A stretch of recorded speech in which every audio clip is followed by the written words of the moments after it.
seminar at PSU, sponsored by OCRAC.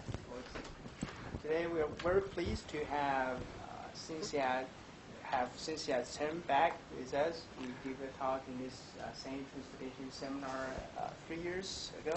Yeah, about 3 years ago, yeah. Okay. Cynthia is an associate professor in the Department of Civil and Environmental Engineering at the University of Washington. Her research interest is to understand the human movement in time and space, focusing on characterizing the key characteristics of those movements, identify patterns, and charting out the life cycle of those patterns over time. For today's talk, she will talk about the feasibility of passive travel survey collections in a complex environment like New York City. Thank you. Thanks, Professor Wang, for having me back. And it's always wonderful to visit Portland, and wonderful people, great minds, and a great city. And it's a great honor for me to come back. And so Professor Wang asked me to talk a project about on GPS and GIS data collection. So this is a project I talk about. This project I'm going to talk about today was actually done quite a few years back. Well, maybe 3 or 4 years back when I was in New York City. And so I spent about 6 years in New York City before coming to University of Washington in 2009. And so toward the end, from last year, I started working with mobile phone data for mobility analysis. And so not a lot of results are coming out yet, but toward the end of the presentation, I will talk very briefly about the current work with mobile phones. So a little bit background. So this project was conducted under the background that there has been a general feel in the survey, transportation survey community that household travel surveys is in crisis to some extent. So we are looking at skyrocketing costs in collecting household travel survey data. And so the sample size has been declining for decades now. And right now, a typical household travel sample size is about 1/1,000 or so. And that, I think, is pretty much true around the country. And also, there has been also increasing non-response rates as well over time. And so that certainly contributed to declining sample size.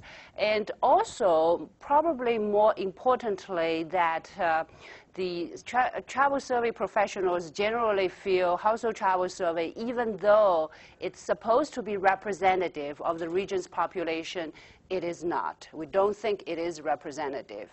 And it does not capture very well certain population segments, for example, minority population, immigrants, and things like that. And also there's feeling that people like young males are captured not very well. And so also because most of the household travel survey data rely on self-reports, so that has been concerned that certain activities and trips have been missed, and that especially applied to non-motorized modes. And also, we also feel that the declining sample size and all the costs that's going up is at least to some extent attributed to the respondent burden, because the respondents are required to document their all travel and trips for 1 day, and in Seattle it's 2 days, and I guess this area is 1 day, right? And so that's quite a burden for the respondents. So under this background, we have a very simple research question. And we are saying that, okay, let's forget about asking the respondents anything. Let's not asking any questions to the respondents, and let's just have respondents carry a GPS logger, okay? And we get the GPS traces and how we want to see how good are we, can we derive the transportation modes, and how good are we, can we guess the transportation, the trip purposes. Because we can, from the GPS data, we can get time and a location, right? And these are very important, but we don't directly observe the locations that people visit. We also don't directly observe the travel modes or the trip purposes that people observe. People do. So very simple questions. And okay. I think I want to talk just a bit more. So, so there has been, when we did this study, that had been a number of studies in the field that look at, for example, how well we can derive travel modes and how well we can derive trip purpose. Well, very few on trip purpose. So Peter Stauffer has done a lot of work in this area, and he did a little bit looking at the travel, the trip purposes. And the trip purpose derivation was also done in Toronto as well and a few other places. And so, so how our study is different. It's different in a few aspects, and primarily it's different. It's because the study was set in New York City. So New York City is very complex in terms of land use, the mixed land use there, as well as the kind of transportation modes. So when we did the study, all the studies that were on this work only look at one mode per trip. So they don't really look at a combination of different modes.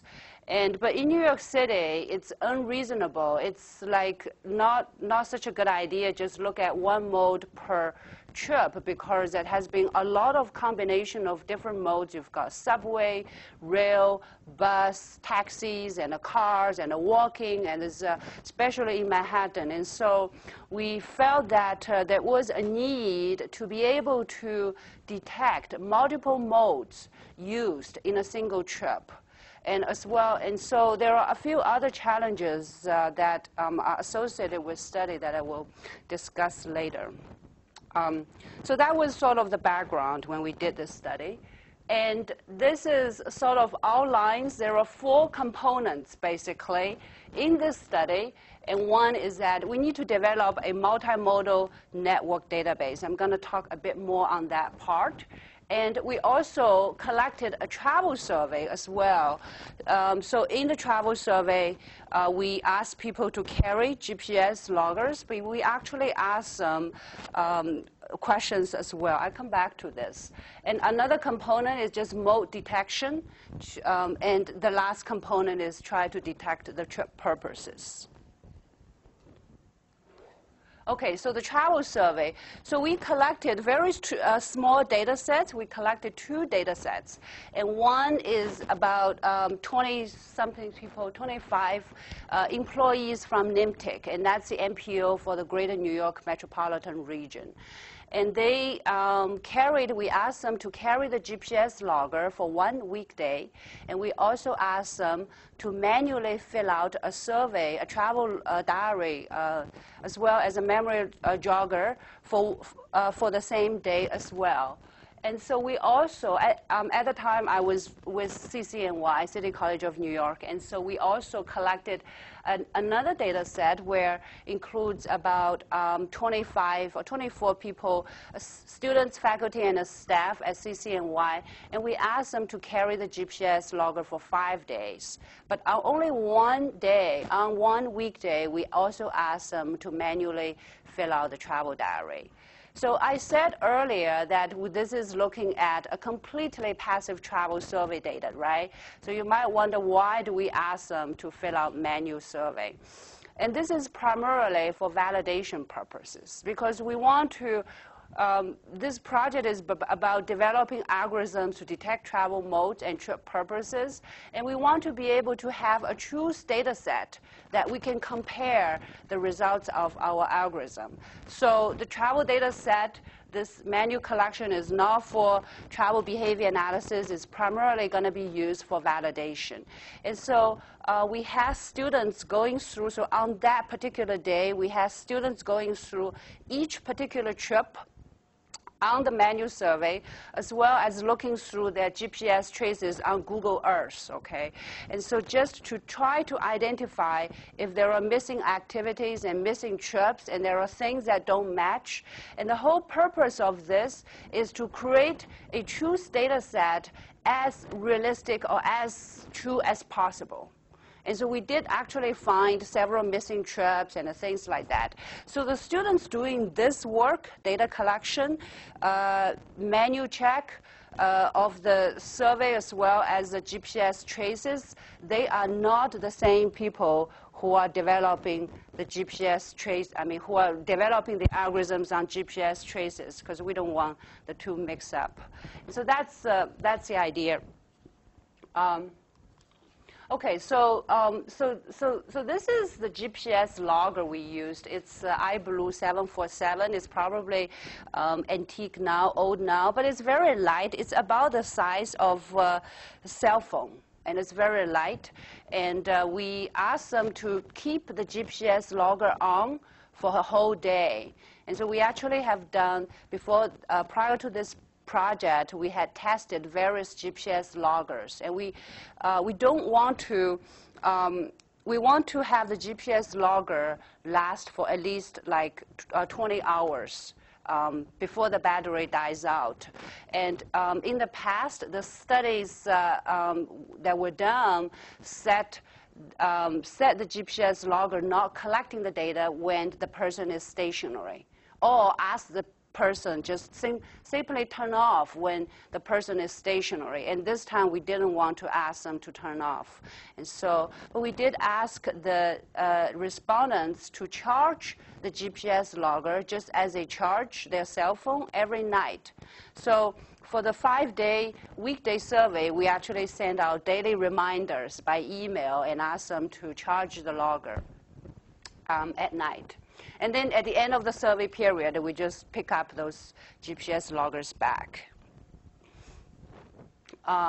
So this logger records a bunch of information. It records, for example, time, location in XY coordinates. It also records speed, instantaneous speed as well.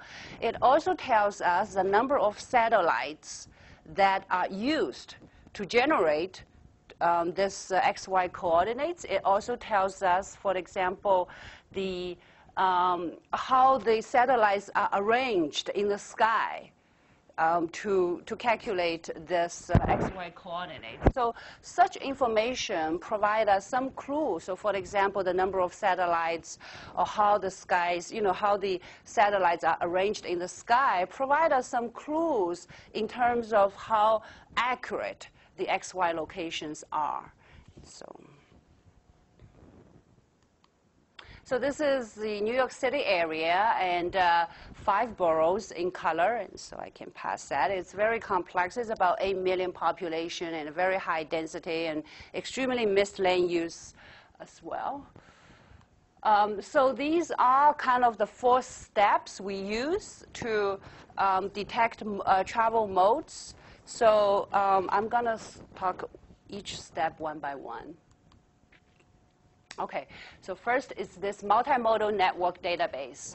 And so this work was done in ArcGIS, and we have students who wrote Visual Basic scripts within ArcGIS, and it's processed within ArcGIS. So one of the first steps we did is to try to create a multimodal network database that includes not only road network, but also commuter rail, subway, and sidewalk as well, right? And so it's quite complex because you get about 44% of the subway lines in New York City above ground. So the rest are all underground. And so when you have underground travel, there's no GPS signals whatsoever. So that is certainly a challenge. And also, there is a vertical challenge as well. You have light rails that going just right on the street lines, right? And then underneath is subway. So on a simple map, you see all these lines collapsing with each other, and the GIS would think that they are connected to each other, but they don't. So they are spatially cross with each other, but they are not connecting with each other. And so there are many, many things we need to fix. And also, with the subway stops as well, and within New York City, every subway stop has multiple entrances and exits. So I can show you. I think I have a figure that goes like this. So this star is a subway station. And these little things, dots, subway entrance and exits. So you can see that this is one subway station here. This is one subway station here, and all of this are the entrances and exits associated with that single subway station. And this is especially the case within Manhattan. And you have a lot of exits, and this is like 1 block away from the subway station. And so we got all those files. And just to make, we don't have the rail entrance and exits. And so for rail stations, we just have one station, not like for this subway route. So in the end, we have this complex, I guess, multimodal network database, and that has bus routes as well, rail routes, and subway routes, as well as stations and route and a roadway network, as well as sidewalks as well. So that's what we did. Okay, so 4 steps to detect modes. And the first one is we just try to prepare GPS table. So this is a step is essentially cleaning up the noisy data. And so we basically, for example, I mentioned this number of satellites and how the satellites are arranged in the sky. It's called edge stop. So in these cases, we only collect, for example, GPS or retain GPS traces that is generated by more than 3 or 4 satellites. Okay, so we want to make sure. And then we also try to identify stops and gaps. So gaps are the segments where you have no signal. So when a person travels underground, there's no signal whatsoever. So that will be a gaps. And gaps also sometimes happens, there's a gap sometimes happens when a person emerges from a subway stop. So it's kind of a warm start. And we also try to identify stops. And so primarily here, we are using criteria like speed. So for example, if the GPS traces points that have a very low speed for a certain time, we consider that's a stop. Okay? And also with the gap, we also look at the duration as well. We look at the duration. So for example, we consider a gap, a segment as a gap after we don't observe the traces for a certain time. And so a stop is not necessarily an activity location. It can be stopping at an intersection, or it can be just being stuck on the road in the traffic, right? So that's kind of this first step. And the second step, we basically here, we divide the GPS data into trips. So this means that we identify the activity stops. And I have a figure, I think, right here. So these are the sample of GPS traces. And you can see that there's a lot of traces around a stop. And so we identify this center is sort of the activity stop. Now, so this is origin or destination. So this is primarily, again, using criteria like speed and the radius. So I think the previous work does not apply the radius. So they only look at the speed. And here, we not only look at the speed, but also the radius around a certain point. So this is an example that you can see that this is pretty clearly that this is an activity stop here, and then the traces along a path.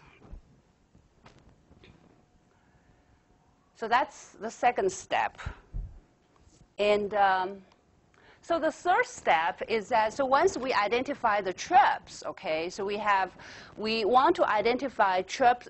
Every trip, we want to divide a trip into segments. And remember, I talked about that we want to be able to identify multiple modes used in a trip. So a segment here is defined as a segment in which a single mode is used. So for example, a trip that consists of walking, taking the bus, and walking again should have 3 segments. And so this we have already identified a gap already. So here we look at basically identify the first and the end points of a segment. And so so that will be basically first or last points of a gap. And then we also, in this step, we try to identify walk segments, okay? So in doing so, we look at, again, criteria like speed, duration, and acceleration. And we look at multiple dimensions of the speed. And not only, so we look at the percentile, but we also look at the overall average speed and things like that. So that's how we did, yeah, speed and the duration.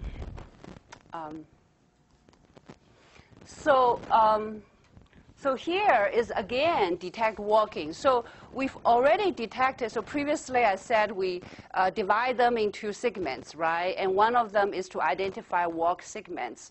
So here we're actually coming back and say that we want to revise this walking mode again. So here in this step, we are primarily looking at the similarity between a theoretical link between on the GPS points, okay, against a street link. So previously, when we tried to identify the walk segment, we only look at speed and the duration, right? A bunch of criteria. But this time, we move one step further because we're thinking that a person has to walk on the sidewalk, right? A person has to walk on the street. Okay, so previously we identified the first and the last points, okay, of these of the segment, and then we draw a line, which is sort of a theoretical line between these 2 points, and we look at how similar it is against the street link. So we look at the angle, both the angle as well as the distance. Okay. So that's walking mode. That's actually, so walking mode is the first mode to be detected, and it's being detected in a sequential process. And so the next one is basically looking at the subway or rail.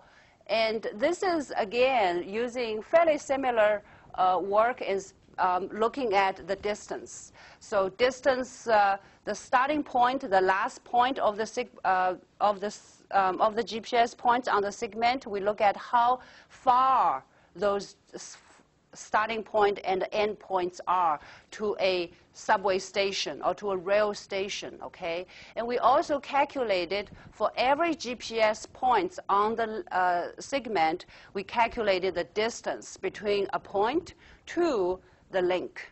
And then we rank them, okay? So then we select the link that most matches. So this is how basically we detect subway or rail. And then the next one, I have bus/car, but it's actually bus mode is detected first, okay? So again, very similar. We look at the distance to a bus station, okay? And we also look at the distance to a bus route as well. And so we look at speed and acceleration and the rest of it. So for things we cannot identify is actually we labeled it as car. Any questions I can answer?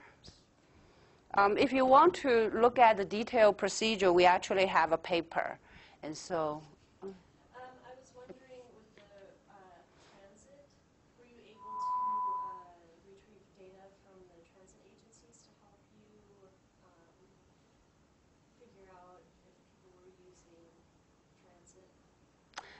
we did not use any data from transit agency, so the only data we used is the bus routes, subway routes, and the rail routes, and that is being coded into that multimodal database. Yeah, yeah.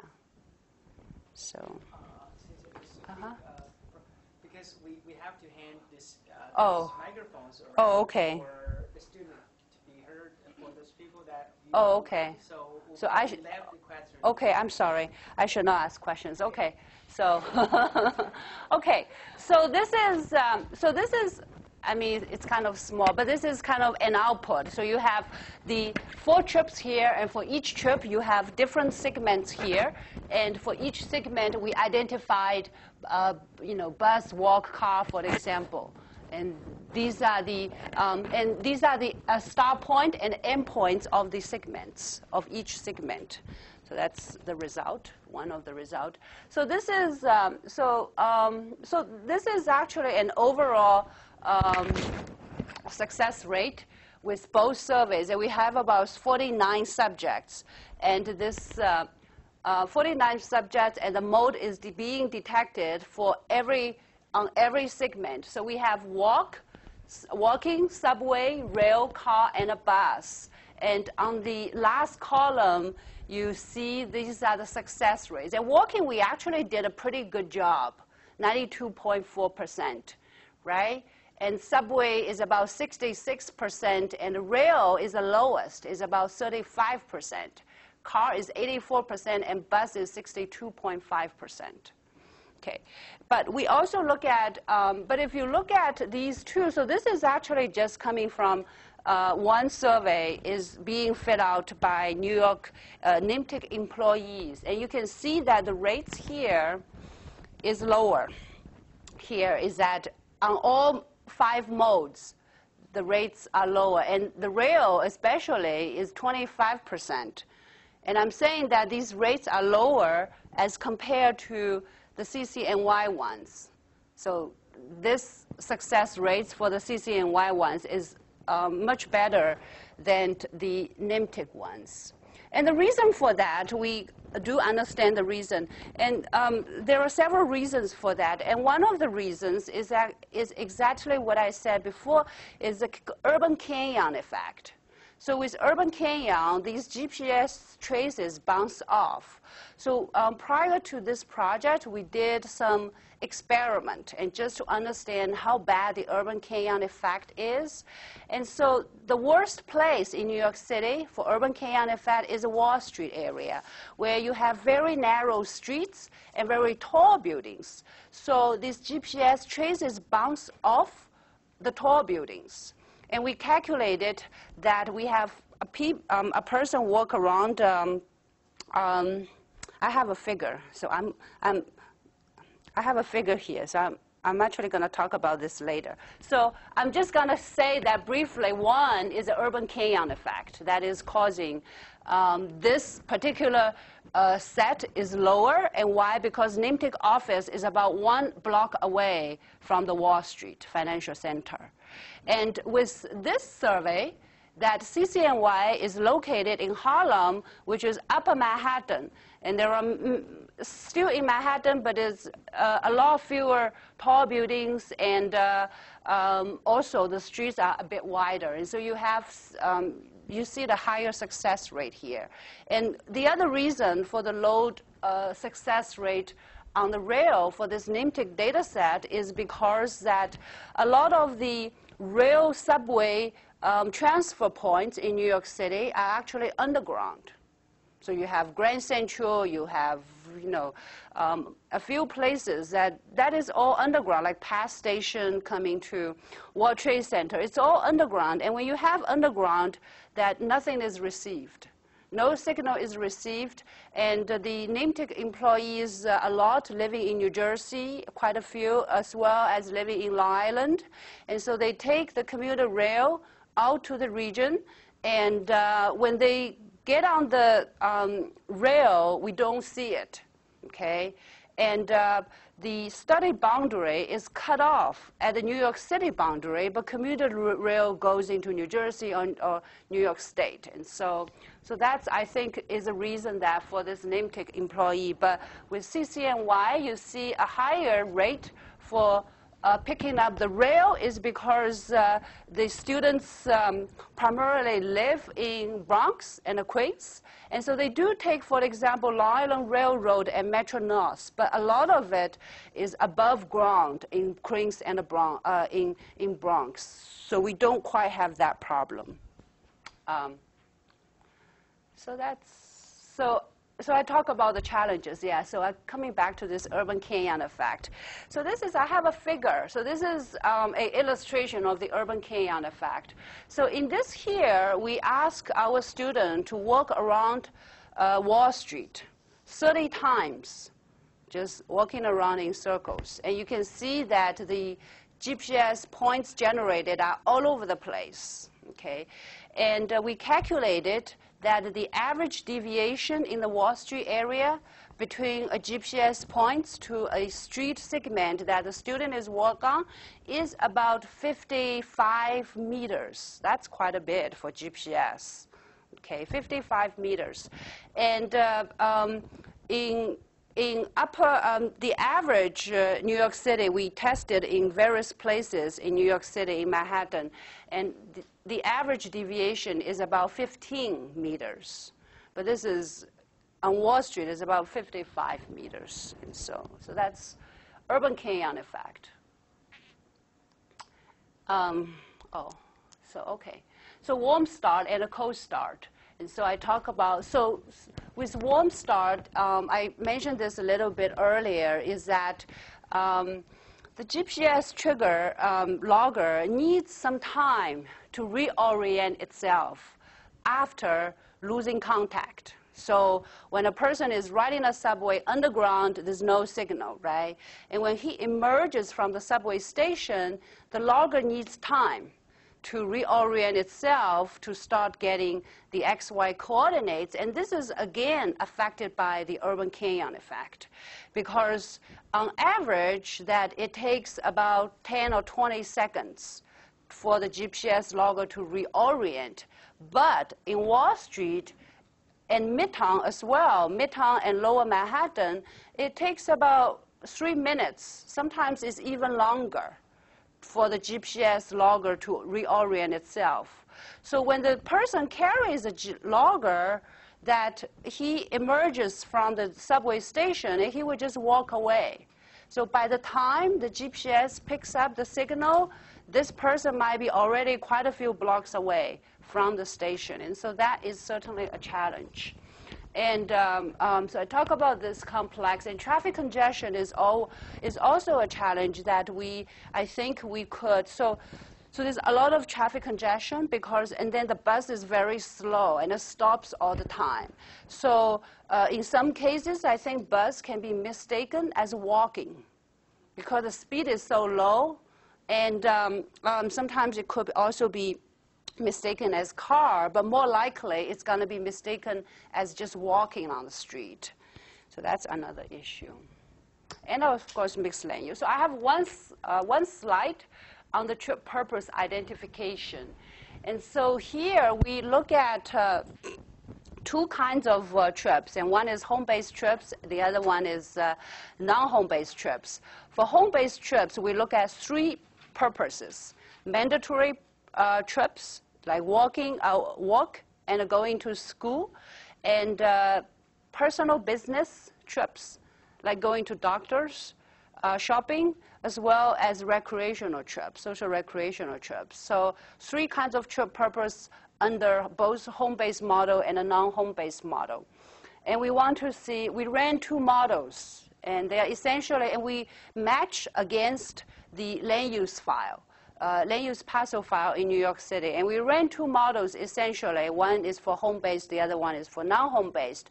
And we want to see how good we are in terms of identifying the trip purpose. And so we're actually not so bad. I think there's a lot to be improved upon this work. And one is that for the home-based trips, we are correct 67% of the times. And non-home-based is even higher, is about 78% of the times. And so, so with this technique, with this trip purpose identification, that we modified the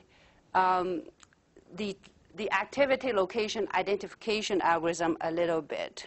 So, but given the time constraint, I'm not gonna talk about it. So okay, so this is okay. So I think I'm gonna. So so this is basically what we done a few years ago with all GPS traces. So my current work is actually looking at a large amount of mobile phone data, and so with mobile phone data, we have a lot more errors than the GPS data, and we're looking at an error range, I think, at least 300 meters or so. And so, so these are the, and also different from the GPS traces, that because in this project, we ask people to carry the GPS triggers all day long until they retire to home and do not go out again, right? And then they can turn off and charge the trigger, charge the logger. But, so the only gaps we have is really the person is going through a underground, for example, or when you have cold start and warm starts, right? So it's pretty continuous, the GPS traces. But with mobile phone data, you don't have continuous traces. You have traces when a person makes a call, and you have traces when a person texts messages, but it's not all the time, right? It's not like 24 hours. And because our calling patterns differs from one day to another, you know, I make a call in the morning today, I don't necessarily make a call in the morning tomorrow. And so, so we're dealing with different set of problems here. So in this work, we started last year, well, end of last year and early this year probably. And so there's not a lot of result coming out. But one of the things we look at is to see how well we can be, you know, how good we are in terms of just taking those mobile phone traces with these problems that I just described. How good are we in terms of identifying activity locations? So can we recognize home? Can we recognize people's work? And can we recognize travel points? You know, when a person traveling, then he leaves traces as well if he makes calls, right? And can we distinguish between travel points and activity points? Can we recognize home and work? So, so that's the major question. And we have some preliminary results, and they actually look pretty good so far. So this is a simulation data set we generated. And so we have work, home, activity, travel, and unknown. I mean, so this column is we know. And so these points, so for example, 163, 833, these are the traces, like points, okay, mobile phone traces. And producer accuracy, we look at producer accuracy and user accuracy. So producer accuracy is what we call omission error, right? And so this is the same as what I presented before, success rates, okay? So basically saying that 95% of the traces, home-oriented traces, are correctly recognized, okay? And so for the work is about 80%, 79%. And the other type of activity is right now is low, but we are looking forward to improve it, 43%. And we also are able to distinguish between activity and travel points. And so this one. And so this kind of, this last one, user accuracy, is what we call sort of commission error. So this is saying that, for example, 83% of the points are corrected. So 83% of all the points assigned to home are correct. And so that's, and so we also look at the distance too, so how good we are. So right now we have about a data set of 250 devices. And we hope to actually increase to 5,000 devices. And we're pretty good, actually. We're able to identify once someone's home within, most of it, within 50 meters of his true home. And 27 devices have a distance between 50 and 200 meters. That's still fairly close. But 9 devices have a distance over a much larger area, and that is because we wrongly assigned the label. So these devices, for example, should be home, but we somehow label it as work. So that is very consistent with the classification error too, but it's pretty good. And to work, we have a lower distance range, but over about 66 devices have a distance, an error distance about less than 50 meters, and so that's pretty good. And so, but we are looking forward to improve this work and improve the accuracy much better than now. And that's it. Thank you.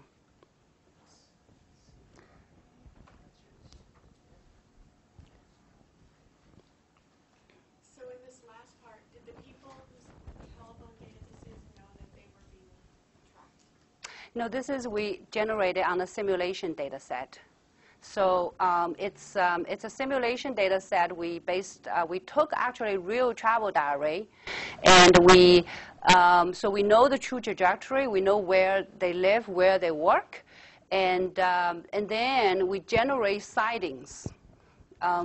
So we generate sightings in a spatial and a temporal pattern that is consistent with the sightings that will be generated from a real telephone tower.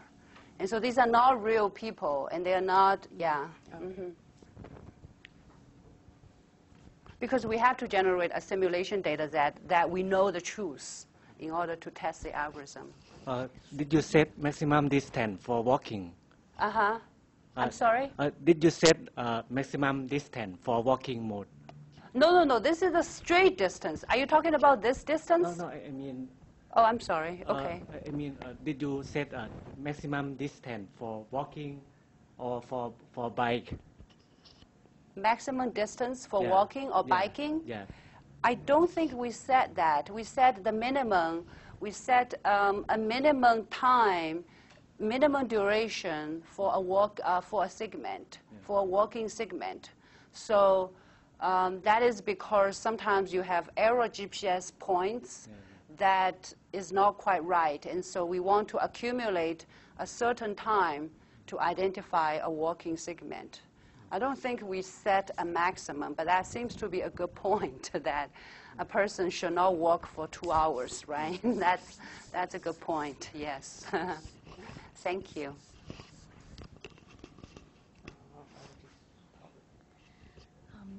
On the mobile phone data, what was the difference between user accuracy and producer accuracy? Oh, I'm sorry. Okay, again?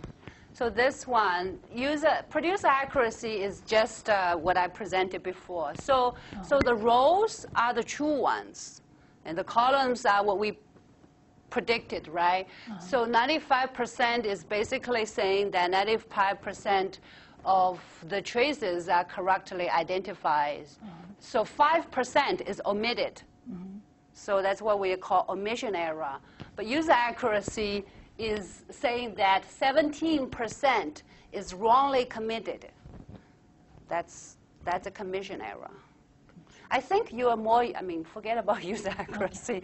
Maybe just look at the producer accuracy. I think this is producer accuracy and user accuracy. We kind of collaborating with a person in remote sensing, and so that's the terminology in remote sensing. Okay.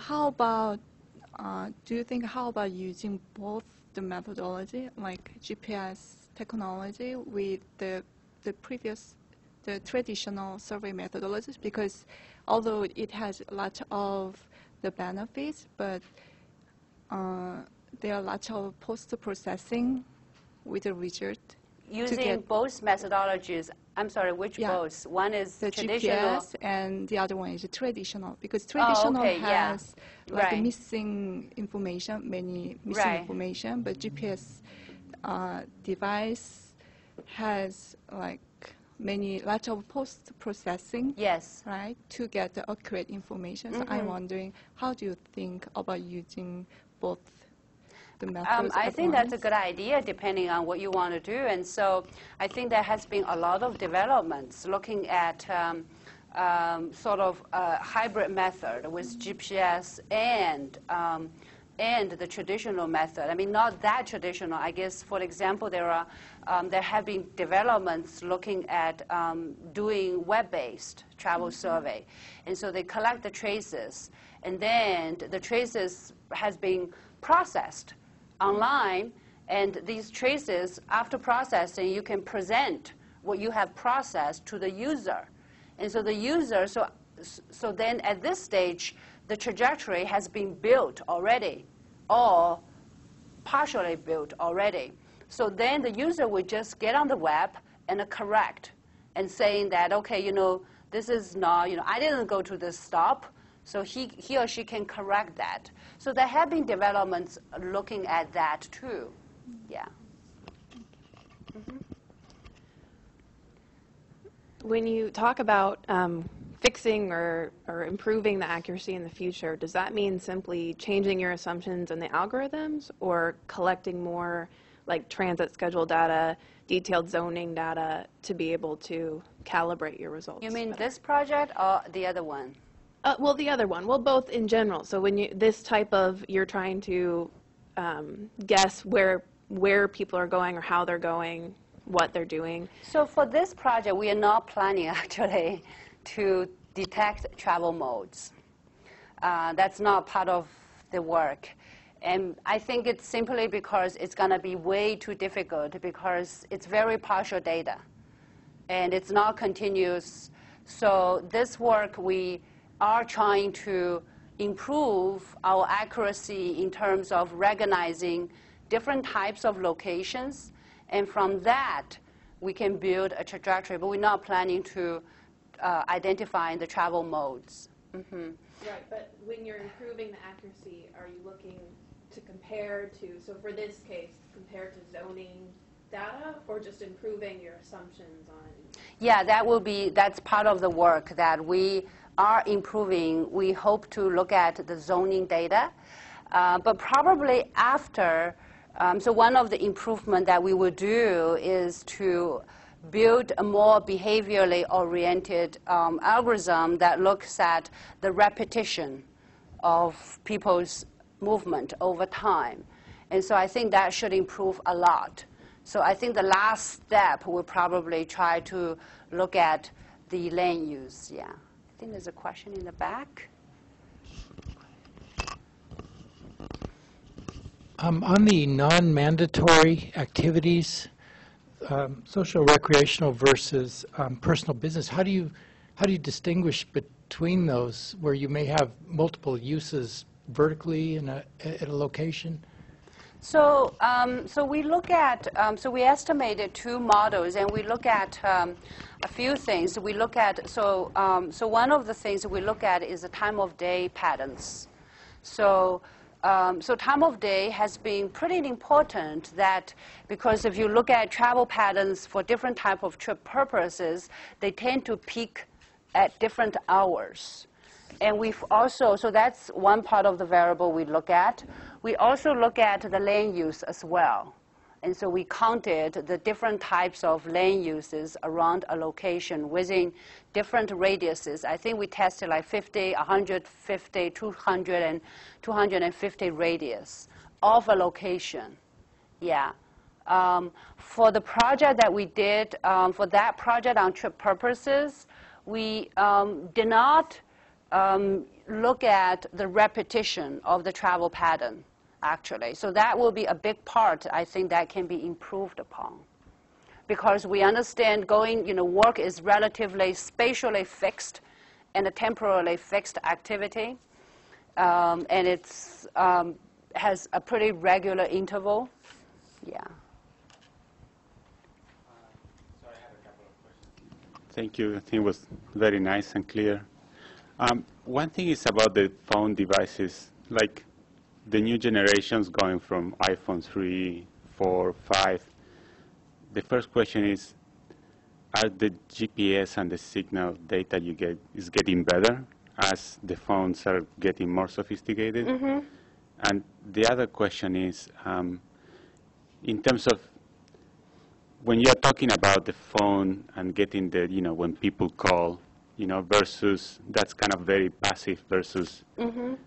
the future of having applications that are just, the purpose is just to do data collection and, Mm-hmm. and there is a huge issues in terms of, the data that is stored in your phone and that can be accessed and so on. Right. And maybe it's not part of your research, but maybe you can comment on how you see the future of transportation researchers using that kind of data. Using data, you mean collected through the mobile phone, but stored, there has been storage problems, yeah. I mean, you're right, there certainly has been storage problems, and so that's also, I think, part of the reason here we're just looking at totally passive data that is generated by mobile phones. And, having said that, that is actually a route I want to pursue as well. So until I get funding. So the route I want to be able to pursue is be able to write an application and put it on people's smartphone and being able to collect the data, not only GPS data. This data is not GPS data, so it has a lot greater error range. But once you put it on, so with smartphones, we can collect GPS data. That could be a lot more accurate, along with the tower level data. And so I guess the data storage will be an issue, yeah. But I think there has been some work that transfer the data instantaneously, but that again eats up on people's time, the data plan issues, yeah. So.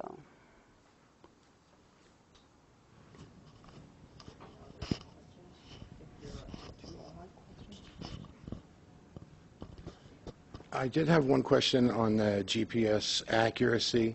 Mm-hmm. Are you using, for the GPS, are you using personal satellites, or are you using, do you have access to Department of Defense? I don't.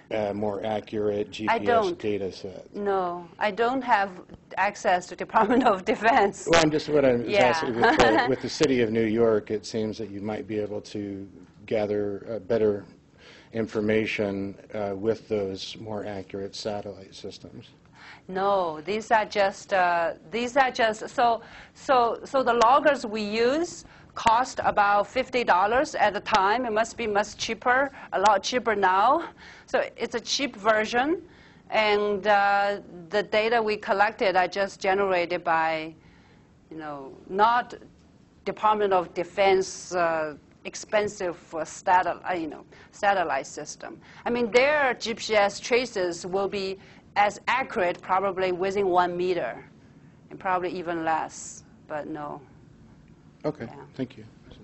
So we have some online questions. So there is one in terms of if you were to, do this like massive scale, in terms of getting data, what would be different in terms of privacy, or how will you have to, what steps will you have to take to, protect privacy? So that's one question. Very good question. So the data we are having access to are anonymous data, and certainly privacy issue is so I think different ways can be used to address privacy questions, and one is sort of adopt a method like the Census Bureau's confidential data center, where you have to go into a physical location and process the data. You don't get the data out, but you just get the results out. So kind of like what we have now. But there are other ways. I think computer scientists have also, privacy is a very active research area, I believe, in computer science in terms of allowing us both access the data, work on the data, but also protecting privacy. And I wouldn't be able to comment on their technologies on privacy. Yeah. So another question is, what MPO or what country cities more advanced in terms of trying to implement this kind of large-scale GPS data collection that you know of in terms of everywhere in the US or in the world? I don't know.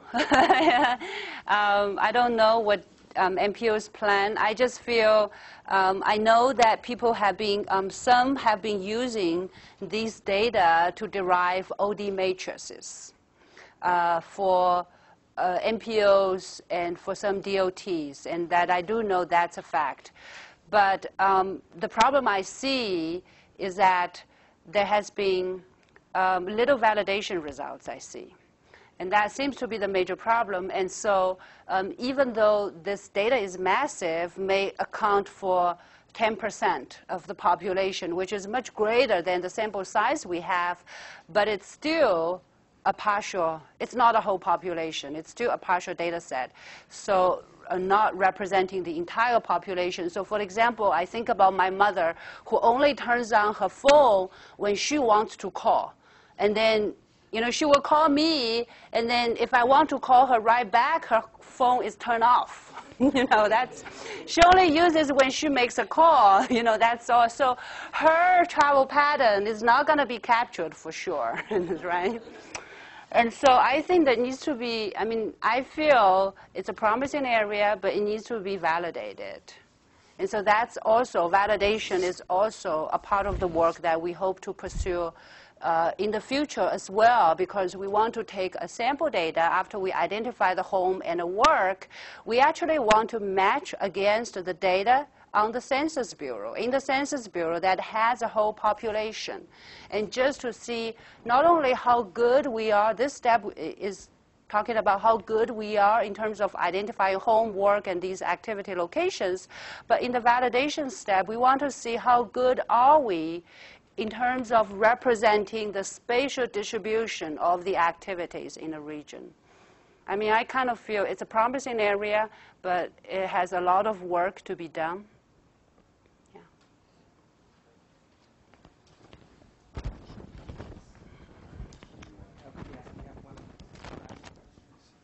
When you're using GPS data for these methods, have you looked at all at what the optimum frequency of readings might be? We tested that. We tested that. We have actually 2 reports prior to this project, and that's only testing. That's only testing the different loggers and the frequency we should set when one is moving, when it's stationary, and so things like that. I don't remember the numbers, but I can point you to that report. So this GPS logger are preset to record traces. And I believe when the person is moving, the frequency will be higher. When the person is stationary, it will be set at a lower frequency. Yeah, but not like 1 every 5 minutes. Yeah, it's much higher than that. Mm-hmm. So it might vary depending on mode then? It may vary. I don't think we set it depending on different mode. It's just stationary when moving, yes. Stationary versus moving, yeah. Yeah. But I think the GPS technology, I'm sorry, I think the GPS technology has advanced. I mean, this was a study done about 4 years ago, 3 or 4 years ago, yeah. Thank you.